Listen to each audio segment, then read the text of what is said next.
I'm doing well in my position, but I'm worried about my work all the time.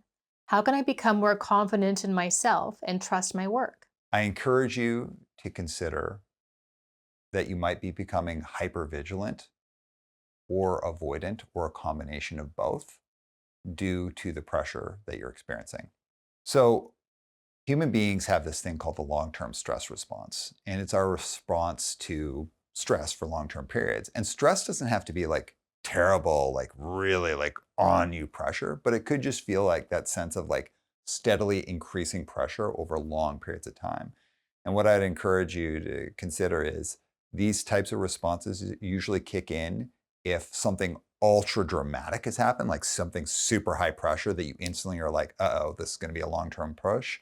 Or if you've been under steadily increasing pressure for 6 weeks or more. So, a feature of the long term stress response is how people start changing their approach to things. So, when people are under stress for long periods of time, usually what I refer to as the three P's get impacted.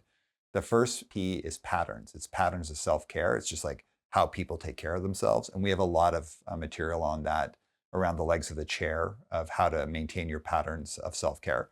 So you can refer back to that in the podcast. The second one is performance. The next P is performance. And then the third one is personality. Personality is like the person who's showing up, like their personality starts to shift. So someone who's more gregarious might become more reserved or might become much more gregarious. Someone who's more reserved might become way more reserved and almost like a ghost in the workplace, or they might become more reactive. But let's go to the second one, performance. When people are under long-term stress, their reserves start to change. It impacts their sleep, especially if their patterns of self-care start going off. They start worrying about the future a lot. They start hyper-analyzing the past, and it can cause people to become either hyper-vigilant. So hyper-vigilant being it's that like you get an email, boom, you're on it. You are doing as much, if not even more work.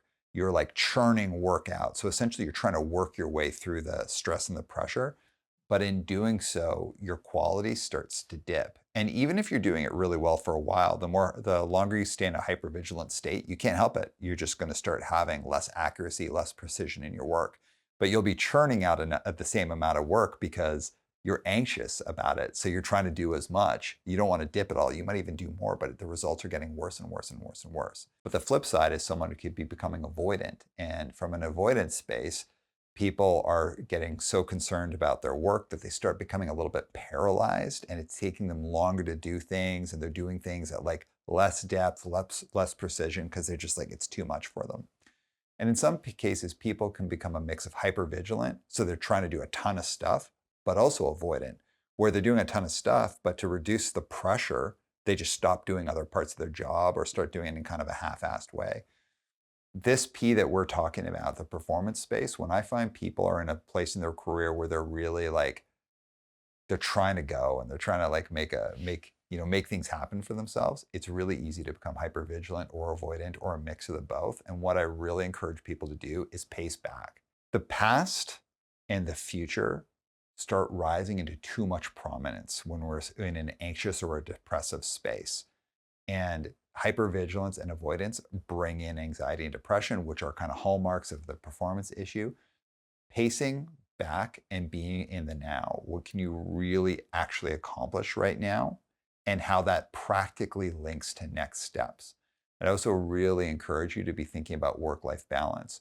I know that sounds kind of trite, like, oh, work life balance, but no, like work life balance is actually like a thing that you can really meaningfully impact if you pay attention to it.